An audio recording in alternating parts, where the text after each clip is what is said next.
আমি এই মুহূর্তে উপস্থিত আছি একটি ঐতিহাসিক প্রতিষ্ঠানের সামনে। এটি হলো আফগান দারুল উলুম। আফগানিস্তানের রাজধানী কাবুলের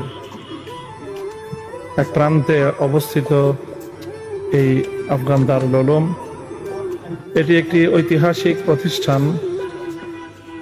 তার ঐতিহাসিকতার বর্ণনা দিলেই আপনারা সকলে অভিভূত হবেন, হয়তো বিস্ময়াভিভূত হবেন, কারণ এই প্রতিষ্ঠানটির সাথে সম্পৃক্ত রয়েছে এমন একজন ব্যক্তির নাম, যে নামটি শুধু আমার দেশ অথবা শুধু এই দেশ আফগানিস্তান নয়, বরং সারা বিশ্বজুড়ে আলোচিত একটি নাম।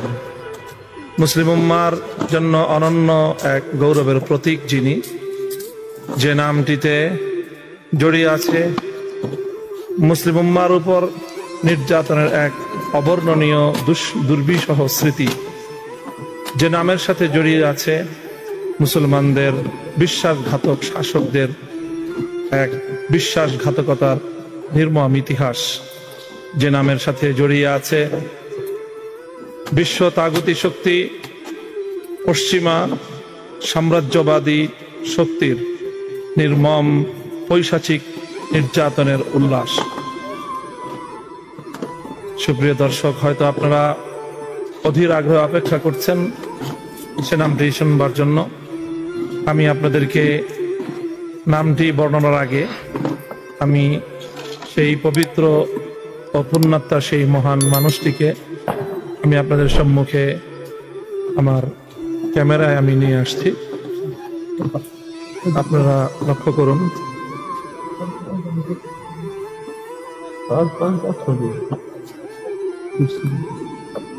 দেখুন তো নাকি চেনা যায় কিনা।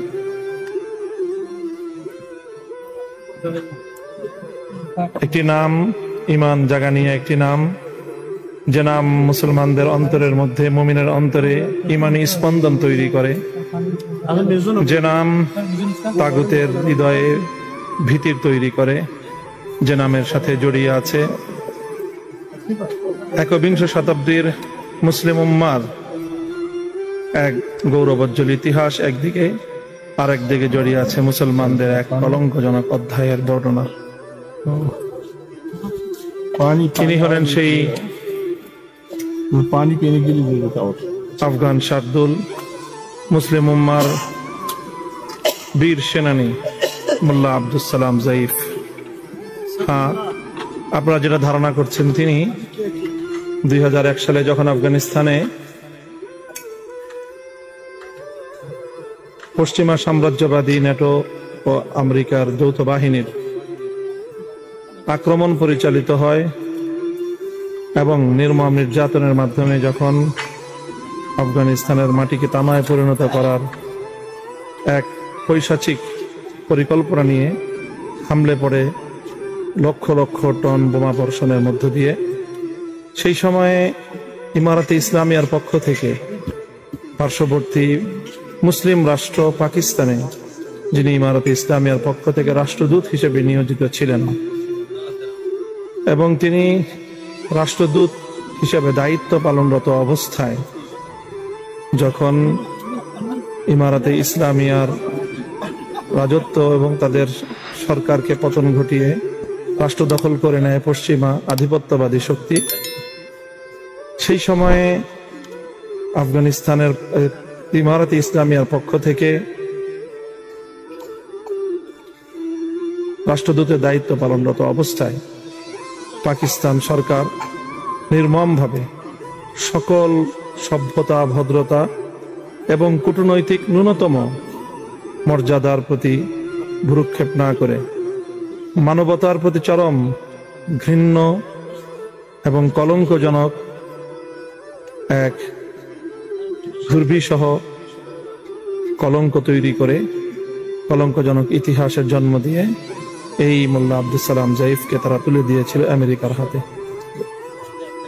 তিনি যখন একটি ভ্রাতৃপ্রতি মুসলিম দেশের রাষ্ট্রদূত থাকা অবস্থায় সেখান থেকে যারা তাকে নিরাপত্তা দেওয়ার কথা, যাদের বাড়িতে তিনি মেহমান ছিলেন, সেই মেজবান যখন তাকে শত্রুর হাতে তুলে দেয়, শত্রুর হাতে সমর্পিত হওয়ার সময় তিনি একবার চোখ তুলে মাথা উঁচু করে ইমানের স্পন্দনে স্পন্দিত হয়ে তাকিয়েছিলেন সেই সময়ের পাকিস্তানের ঘাতক সরকারের উচ্চপদস্থ কর্মকর্তাদের হাতে দিকে তাকিয়েছিলেন।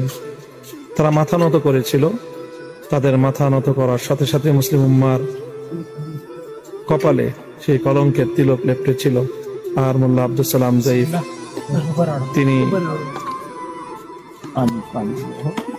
তিনি বন্দিত্ব বরণ করেছিলেন। আর তার বন্দিত্বের মধ্য দিয়েই মুসলমানদের ইতিহাসে এক গৌরবোজ্জ্বল অধ্যায় রচিত হয়েছে। প্রিয় দর্শক, আমরা এখন ওনারই প্রতিষ্ঠিত মাদ্রাসা দারুল উলুম আফগানের প্রান্তে রয়েছি। দৃষ্টিনন্দন ক্যাম্পাস, এখানে মাদ্রাসার সামনে মাঠ, পার্ক। ছেলেরা এখনো এখানে স্থানীয় সময়ে, এখন প্রায় রাত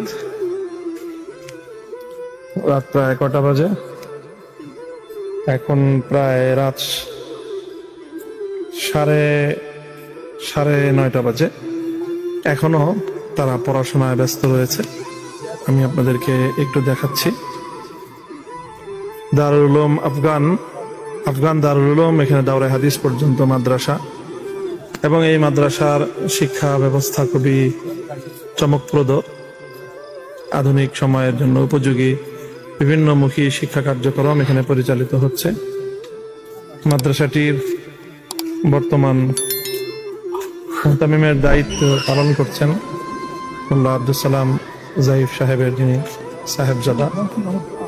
আমরা দেখছি ওনাকে আমাদের সামনে। शेख भाई अस्सलाम वालेकुम, मैं आपसे कुछ बात करना चाहता हूँ। ये हजरत हमारे ये फखरुल उम्मा मुल्ला अब्दुल सलाम ज़ईफ़ हफिज़हुल्लाह के वो साहिबजादा, आपका नाम इसमें गिरामी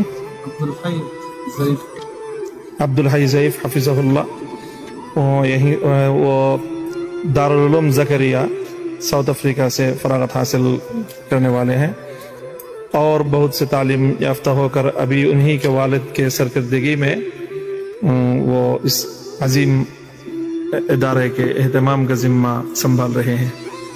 আলহামদুলিল্লাহ, আমরা ওনাদের সাথে কথা বলেছি, বিভিন্ন বিষয়ে আলোচনা করেছি। এই মাদ্রাসাটি অত্যন্ত চমৎকার একটি পাঠ্যসূচির আলোকে পরিচালিত হচ্ছে। এখানে দাওরায়ে হাদিস পর্যন্ত, ইতিপূর্বে দাওরার পরবর্তী তাখাসসুসাত তথা ইফতা বিভাগের পড়াশোনাও এখানে ছিল।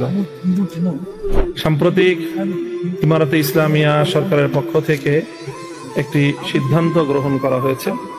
সেই সিদ্ধান্তের ভিত্তিতে সারা দেশে এই জাতীয় বিভিন্ন শিক্ষা প্রতিষ্ঠানে যে সকল ইফতা বিভাগের যে শিক্ষা কার্যক্রম ছিল, এগুলো সব বন্ধ করে দেওয়া হয়েছে।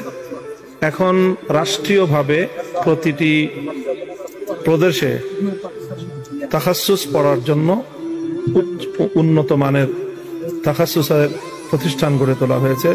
কাবুলে 2টি প্রতিষ্ঠান রয়েছে, একটি আব্দুল্লাহ ইবনে মাসউদ মাদ্রাসাতুত তাখাসসুস, অত্যন্ত চমৎকার একটি আয়োজন।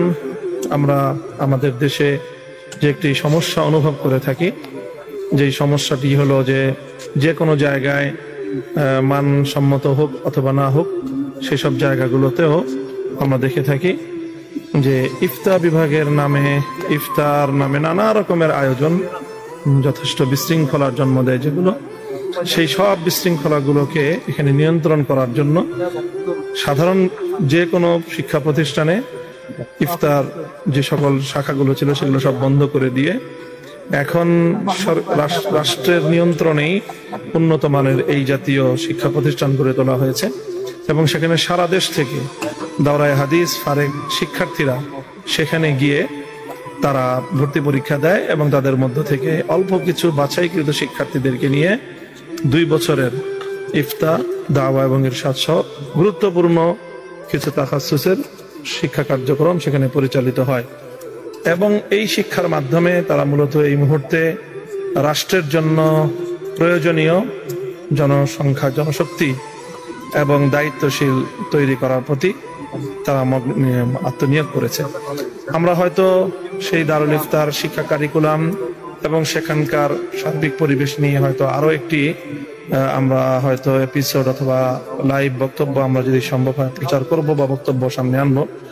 কিন্তু আজকে আমরা এখানে যে প্রতিষ্ঠানটিতে এসেছি, যে প্রতিষ্ঠানটির জন্য আমি আপনাদেরকে আজকে এখানে আনলাম, মূলত প্রতিষ্ঠানটির চেয়েও আমার আজকের আমার দর্শকদের সামনে মোল্লা আব্দুল সালাম জয়ীফের মতো একজন ইতিহাসের সিংহ শার্দুলকে উপস্থাপন করাই ছিল আজকে আমার মুখ্য উদ্দেশ্য।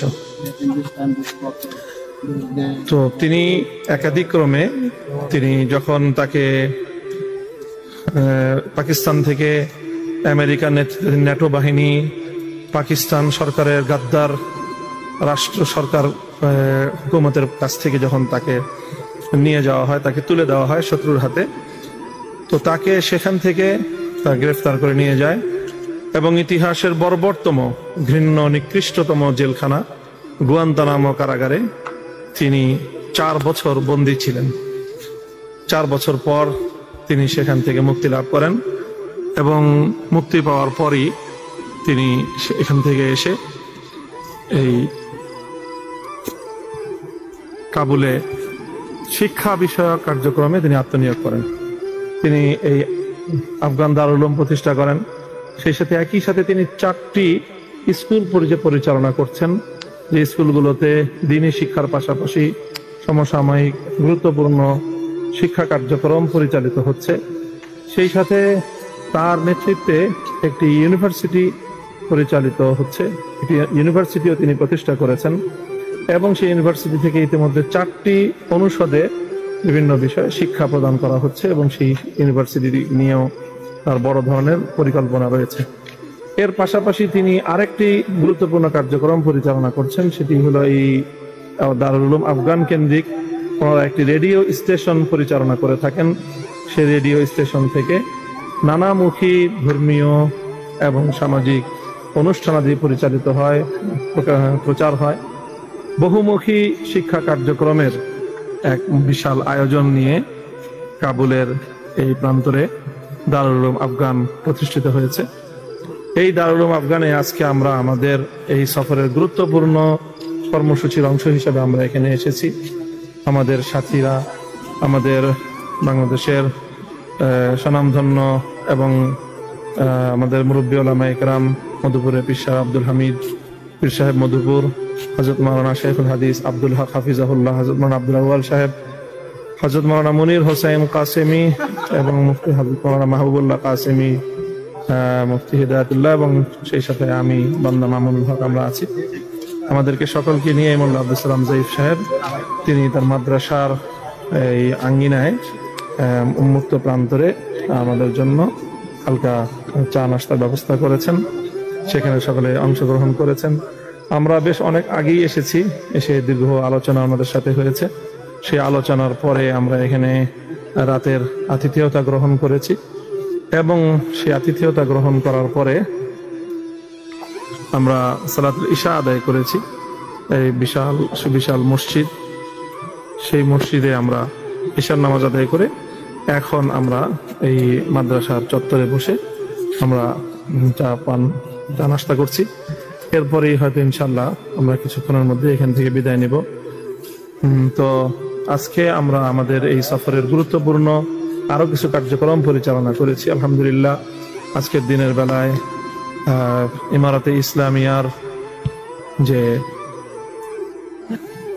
সুপ্রিম কোর্ট এবং সেই সুপ্রিম কোর্টের প্রধান বিচারপতির সাথে আমরা মোল্লা আব্দুল হাকিম হাক্কানি হাফিজাহুল্লাহ, যিনি ইমারাতে ইসলামিয়ার অত্যন্ত গুরুত্বপূর্ণ দায়িত্বশীল, প্রভাবশালী দায়িত্বশীল এবং খুবই নীতি নির্ধারণী একজন দায়িত্বশীল, তার সাথে অত্যন্ত গুরুত্বপূর্ণ ফলপ্রসূ এবং শিক্ষণীয় আলোচনা হয়েছে। ইনশাল্লাহ আমরা পরবর্তী আরো কোনো একটি প্রোগ্রামে আমরা সেই বিষয়ে সবিস্তারে আলোচনা আমি আমার দর্শক এবং বাংলাদেশের মানুষের সামনে তুলে ধরবো ইনশাল্লাহ।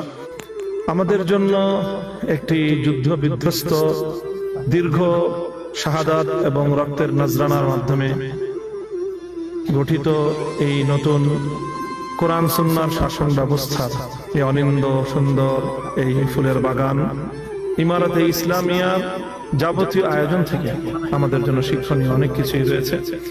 ইনশাআল্লাহ আমরা পর্যায়ক্রমে সে বিষয়গুলো তুলে ধরার চেষ্টা করব। প্রিয় দর্শক, আপনারা দেখছেন আজকে আমার মাথায় আফগান পাগড়ি পরিহিত। এটি আসলে মূলত আজকে এখানকার কিছু ওলামায়ে কেরামের সাথে আমাদের একটি বৈঠক ছিল। তারা আমাদেরকে এই উপহার দিয়েছেন। তাদের পক্ষ থেকে প্রাপ্ত এই উপহার তাদের সম্মানার্থে এবং আফগান ঐতিহ্যের অন্যতম নিদর্শন এই পাগড়ি পরিধান করেই আজকে আমি এখানে এসেছি। তো আল্লাহ পাক রব্বুল আলামিন আমাদের উম্মার এই লালন কেন্দ্র, আগামী উম্মার যাবতীয় চ্যালেঞ্জ মোকাবেলার জন্য প্রতিষ্ঠিত এই ইমারতকে আল্লাহ পাক দীর্ঘস্থায়িত্ব দান করুন। ইমারতের সকল সমস্যার আল্লাহ পাক সমাধান করে দিন এবং এর প্রতিবন্ধকতা যত রয়েছে সবগুলো প্রতিবন্ধকতাকে আল্লাহ পাক রব্বুল আলামিন দূরীভূত করে দেন। বিশেষ করে পশ্চিমা এবং সাম্রাজ্যবাদী শক্তি, ইহুদি খ্রিস্টান সাম্রাজ্যবাদী শক্তির নেতৃত্বে ইমারতের অগ্রযাত্রাকে রুখে দেওয়ার জন্য এবং ইমারতকে ব্যর্থ রাষ্ট্রে পরিণত করার তাদের যত চক্রান্ত এবং যত ষড়যন্ত্র আছে, সকল ষড়যন্ত্র যেন আল্লাহ পাকের রহমতে যেমনি ভাবে অতীতে নস্যাৎ হয়েছে, তারা যেভাবে পরাজয়ের কালিমা নিয়ে এখান থেকে বিতাড়িত হয়েছে, ইসলাম এবং তাওহীদের এই পবিত্র ভূমি যেন মুসলমানদের জন্য চিরদিন মুক্ত স্বাধীন থাকে। এই খোরাসানি বাহিনী যেন পৃথিবীর প্রান্তে প্রান্তে ইসলামের হেলালি নিশান লা ইলাহা ইল্লাল্লাহু মুহাম্মাদুর রাসূলুল্লাহ কালিমা খচিত শুভ্র সাদা পতাকা যেন তারা মসজিদে আকসার শীর্ষ চূড়ায় উড্ডীন করতে পারে, সেই প্রত্যাশা এবং সেই দোয়া করে আজকের লাইভ প্রোগ্রাম এখানে শেষ করছি। সকলে আমাদের জন্য দোয়া করবেন, আমরা যেন আমাদের এই সফর সুন্দরভাবে সফলভাবে সুসম্পন্ন করতে পারি। সকলের কাছ থেকে বলে বিদায় নিচ্ছি। ওয়া আখিরু দাওয়ানা আলহামদুলিল্লাহি রাব্বিল আলামিন। ওয়াসসালামু আলাইকুম ওয়া রাহমাতুল্লাহ।